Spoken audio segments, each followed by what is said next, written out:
Dear students, DG के इस दूसरे वीडियो में एक दूसरा और बहुत ही इंपॉर्टेंट फार्मूला, जिसको हम लोग जानते हैं गास फार्मूले ऑफ सरफेस थ्योरी। मेनाडी-कोटाजी पढ़ने के पहले भी आपको गास फार्मूला आना ही चाहिए। तो चाहे गास फार्मूला अपने आप में ही पूछा जाए तब भी ठीक है, बाकी मेनाडी-कोटाजी क्वेश्चन आते हैं तो उसके डेरिवेशन में भी बिना गास फार्मूले के आप चल नहीं पाएंगे। तो पहले इसको हम लोग जान लेते हैं क्या होता है। स्टेट एंड प्रूव भी आता है। तो the following partial differential equation, ये जो गास फार्मूले होते हैं ये पार्शियल डिफरेंशियल इक्वेशंस होते हैं। Following partial differential equations of surface theory, ये सरफेस थ्योरी से रिलेटेड होते हैं। देखिए अभी सबका प्रूफ आपको मैं बता रहा हूँ कौन सा होता है। पहले तो ये जानिए, याद करना बहुत आसान है।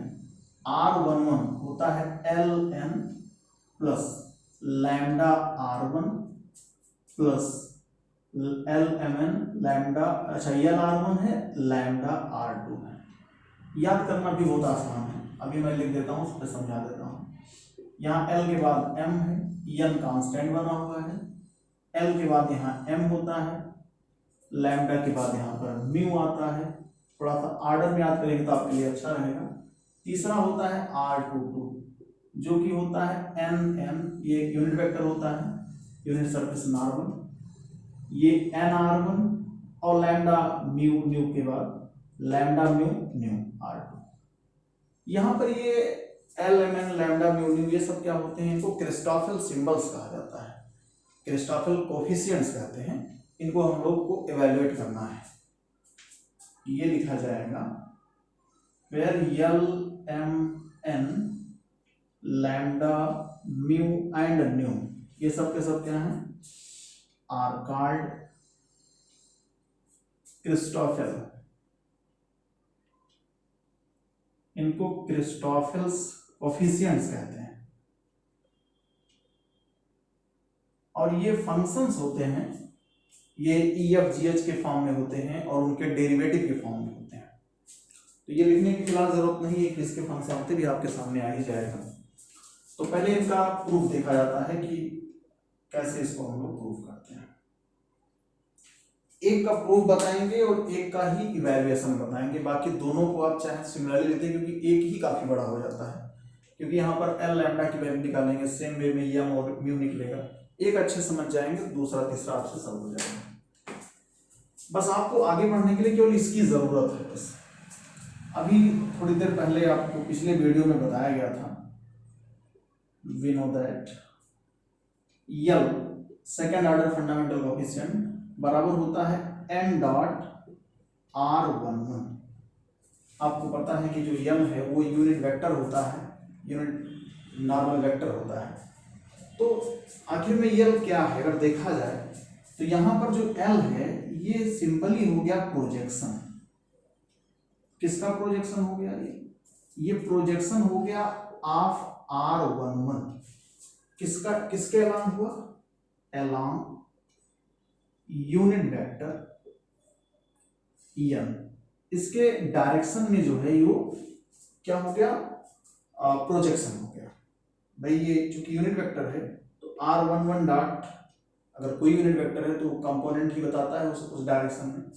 तो जैसे फिगर से अगर हम लोग समझते हैं तो ज़्यादा क्लियर हो जाएगा। ऐसे मान लेते हैं कि यही वेक्टर आपका R11 है, इसको हम O मान लेते हैं। यहाँ से परपेंडिकुलर ड्रॉप कर दिए और यहाँ पे आपका कोई पॉइंट ले लेते हैं, मान लीजिए A हो गया, यहाँ पर B हो गया, और यही डायरेक्शन किसकी है, वेक्टर M की है। तो यही आपका L हो गया। इसका मतलब L जो है वो क्या हो गया, R11 का N के जो डायरेक्शन में प्रोजेक्शन हो गया। अब वेक्टर सम से अगर देखा जाए तो इस समय देखा जा सकता है, फिगर बता रहा है कि देयरफॉर R11 इक्वल टू, देख लीजिए, vector OA plus AB। OA क्या है, OA अगर देखा जाए तो चूंकि L इतना हो गया मैग्नीट्यूड और जो N है उसकी डायरेक्शन में कंपोनेंट है, तो ये हो जाएगा Ln प्लस यहाँ जो ए बी लिखा है ये बहुत काम का है। बात ये है कि ये जो आपका ये यहाँ आपका एलन है, जो ए बी है वो R11 का टेंजेंशियल कंपोनेंट है। अब ये टेंजेंशियल कंपोनेंट कहाँ से आ गया? क्योंकि जो आपका ये मौके पर ये लाइन है, कोई नाम दे दो, मौके ओडी नाम रख दे दो, तो ये नॉर्मल कंपोनेंट हो गया भाई। R11 का एन कैप से डॉट प्रोडक्ट है इस डायरेक्शन में, तो ये नॉर्मल कंपोनेंट हुआ, और इस पर ये परपेंडिकुलर है तो इसका मतलब वो टेंजेंशियल कंपोनेंट हुआ। ये अगर इसका नॉर्मल कंपोनेंट है तो ये टेंजेंशियल हुआ क्योंकि ये उस पर नॉर्मल है। तो यानी कि आप यहां पर चाहें तो लिख सकते हैं टेंजेंशियल कंपोनेंट। अब टेंजेंशियल कंपोनेंट अगर याद हो आप लोगों को, तो कोई भी वेक्टर अगर जो है टेंजेंशियल कंपोनेंट है तो टेंजेंशियल वेक्टर दो होता है, एक R1 दूसरा R2। और अगर टेंजेंशियल कंपोनेंट है तो इसका मतलब R1 और R2 के लीनियर कॉम्बिनेशन में उसको लिखा जा सकता है। तो R1 R2 के लीनियर कॉम्बिनेशन में लिखने का मतलब हो गया कि सीधे सीधे यहां पर लिखना आप चाहें तो LR1 प्लस लैम्डा R2, इतना आप इसको लिख सकते हैं। यहां पर आप कह सकते हैं यल और लैम्डा देखकर लिखा गया, तो आप कुछ भी लिख दीजिए, आपको यल और लैम्डा की वैल्यू निकालनी है। तो यहाँ पे ये बहुत काम की बात थी। यहाँ जो ए बी लिखा गया है इसको आप एक बार अगर चाहें तो टेंजेंशियल कंपोनेंट ऑफ R11, इतना चाहें तो आप इसको मिटा करके एक बार ऐसे लिख सकते हैं कि टेंजेंशियल कंपोनेंट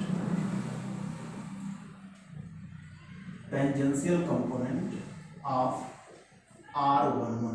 और R11 का टेंजेंशियल कंपोनेंट, किसी भी वेक्टर का टेंजेंशियल कंपोनेंट निकालना हो तो इसका मतलब हो गया वो किस वेक्टर का कॉम्बिनेशन होगा, R1 और R2 का। यानी यहां पर हमने अपने मन से लिख दिया LR1 प्लस लैम्डा R2, ये इतना। तो ये आपका पहला प्रूफ हो गया है। बिल्कुल एकदम ऐसे ही, केवल हम लोगों को सिमिलरली लिख देना है। R12 के लिए कुछ नया थोड़े हो जाएगा, यहाँ R12 हो जाएगा। अब हम उसके लिए हम वी नो दैट में क्या वी नो दैट करेंगे, जैसे हमने लिखा L equal to N dot R11, ऐसे हम लोग लिखेंगे M इक्वल टू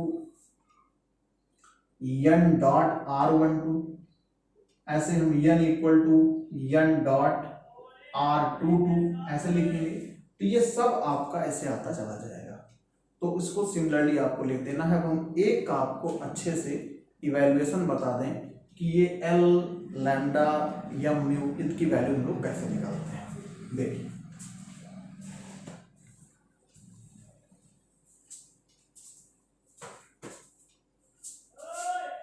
एक किसी का देख लीजिए, क्योंकि पूरा बताने का मतलब कम से कम आपको 40 से 45 मिनट वेट करना होगा।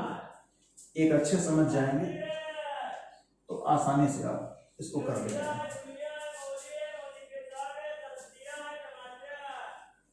आज सारे सब्जी वाले इकट्ठा हो गए हैं, लग रहा है सब लोग यही बेचेंगे चाहे जो हो जाए। चलो देखो,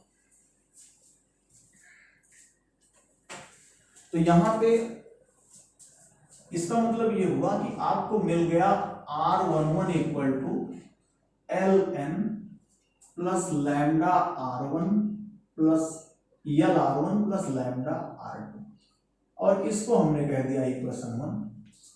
बाकी हम इसी आधार पे सबको लिख सकते हैं सिमिलरली।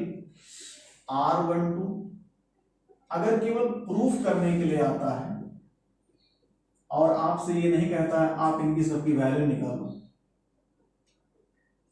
तो आप केवल इसको सिमिलरली फिर नहीं लिखेंगे। R22 यहाँ पर n वेक्टर हो गया, n R1 plus new R2, ये रहा देखूंगा। एक का इवैल्यूएशन अच्छे से देख लीजिए बस।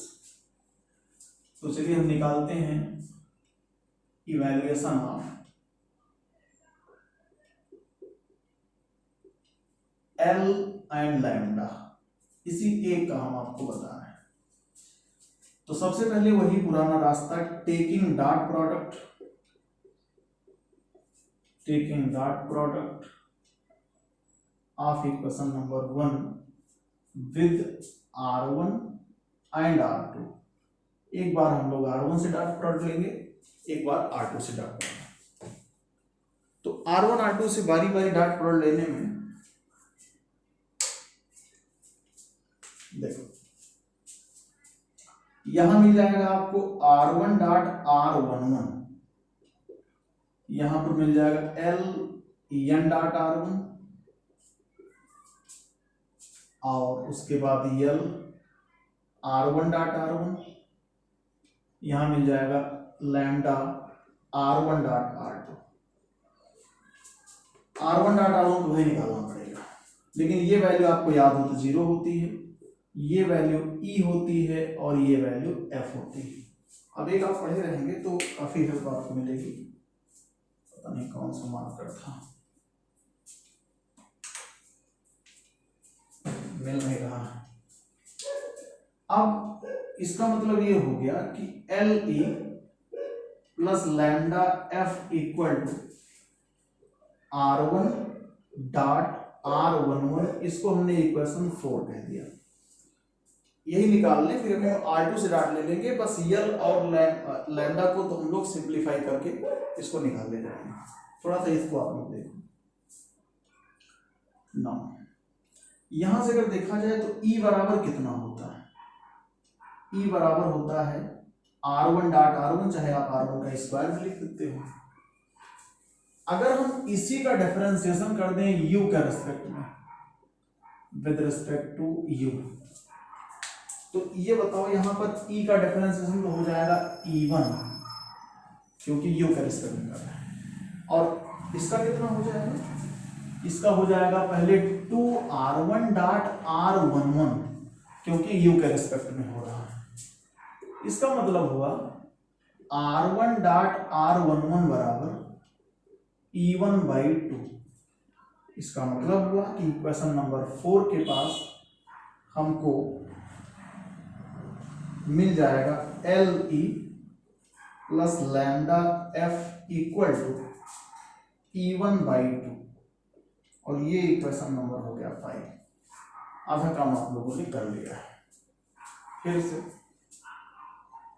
अब R2 से डॉट लेना है, तो R11 डॉट R2 बराबर, अब थोड़ा सा इसको डायरेक्ट बताएंगे। ये देखो यही है, इसका तो 0 हो जाएगा, R1 डॉट R2 F हो जाएगा तो LF हो गया, R2 डॉट R2 G हो जाएगा तो लैम्डा G हो गया।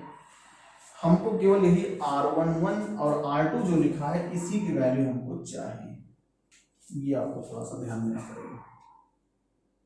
R11 डॉट R2 कैसे निकालते हैं देखिए, तो सिंस R1 डॉट R2 की अगर केवल बात करें तो ये आपका होता है F के बराबर, R1 डॉट R2 बराबर F के होता है R1 डॉट R2। मुझे R11 बनाना है, तो ठीक है, कोई बड़ी बात नहीं है। देखो कैसे इसको सेट करते हैं।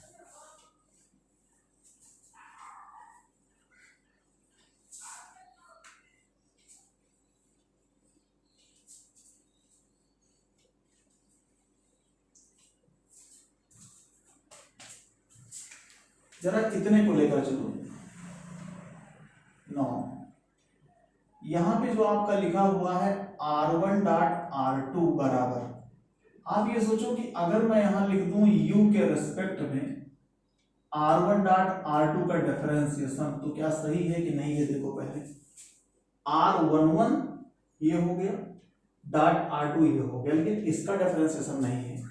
अगर इतने को हम सब्ट्रैक्ट कर लें, किसको? R1 डॉट R12, ये किस बेस पर? भाई डिफरेंशिएशन दोनों का होगा, एक का हुआ तो R11 डॉट R2 ये है, और जो दूसरा प्लस आएगा उस इसीलिए उतना माइनस किया गया ताकि बैलेंस हो जाए। ये देखो R1 डॉट R2 बराबर F लिखा हुआ है, तो ये हो जाएगा F1, क्योंकि U के रिस्पेक्ट में।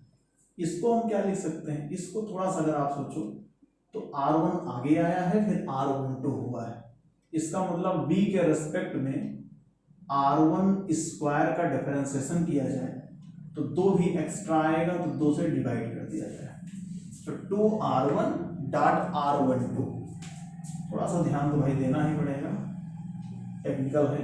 ये तो ई हो गया, ये आपका ई हो गया, ये हो गया E2/2। अभी थोड़ी देर पहले मैं आपको ही बता रहा था कि L M N lambda mu ये सब EFGH और उनके डेरिवेटिव के फंक्शन होते हैं। तो ठीक है, आपको ये वैल्यू मिल ही गई है, तो therefore LF plus lambda G बराबर F1 माइनस E2/2, ये इक्वेशन 6 हो गया। बगल में 5 और 6 लिखा है, आप इसको डायरेक्ट एलिमिनेशन मेथड से सॉल्व कर लें या क्रॉस मल्टीप्लिकेशन से कर लें, किसी से भी कर सकते हैं। तो देखो, जैसे अगर थोड़ा सा डायरेक्ट हम कह दें कि फ्रॉम 5 and 6, जैसे मान लो कि हमको L की वैल्यू निकालनी है, तो हम क्या करेंगे, यहाँ पे लैम्डा G है, वहां पर लैम्डा F है, तो L निकालने के लिए उसमें G से मल्टीप्लाई कर लेते हैं, इसमें F से कर लेते हैं और सब्ट्रैक्ट कर देते हैं। उसमें हम G से करेंगे, इसमें F से करेंगे, यानी L हो गया कॉमन, तो EG माइनस F स्क्वायर बराबर, ये तो कट गया, उसमें हमने किससे किया है, G से किया है, तो मिल जाएगा E1G/2 माइनस, इसमें F से किया है F1 और प्लस E2/2, इतना। EG माइनस F स्क्वायर बराबर आप सब जानते हैं H स्क्वायर होता है, तो 1/2H स्क्वायर, बाहर आपका आया E1G माइनस 2F1F, इसका कहीं कोई यूज नहीं है, परेशान होने की जरूरत फिलहाल नहीं है, बस केवल ये जाने रहो कि निकालने के लिए आता है। ये हो गई L की वैल्यू, बस ऐसे ही हम लोग लैम्डा निकाल लेते हैं।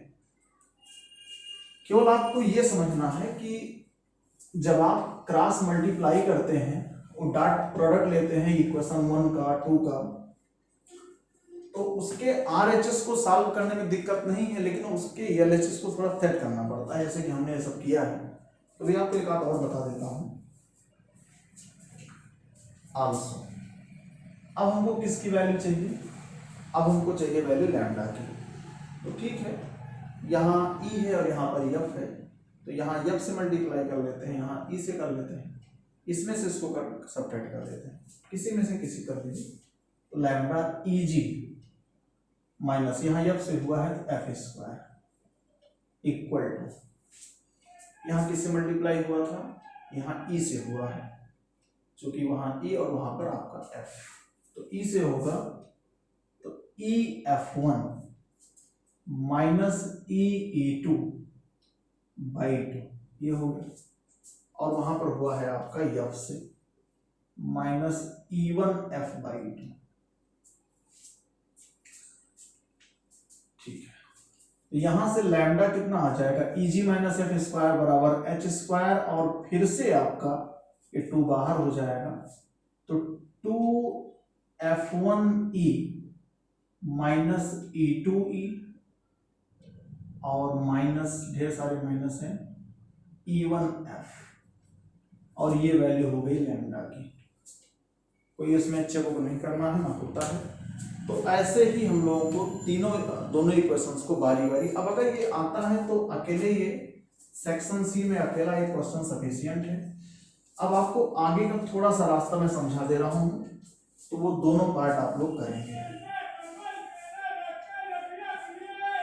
देखिए, हमने कहा नहीं कि सारे सब्जी वाले आज यहीं पर प्रकट हो गए हैं।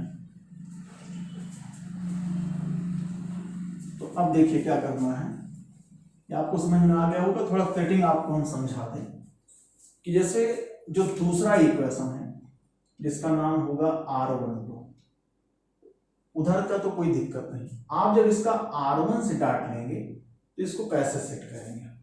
देखो, यहाँ R1 है, यहाँ R12 एकदम दिखाई पड़ रहा है कि V के रेस्पेक्ट में अगर R1 स्क्वायर का कर दिया जाए तो 2R1 आगे आएगा, R12 बन जाएगा, 2 एक्स्ट्रा आ रहा है तो 1/2, ये बेटा होते हैं E, तो ये E2/2 हो गया काम। फिर जब हम R2 से डाट लेंगे तो R2 डाट R12, इसको सोचो कैसे करेंगे।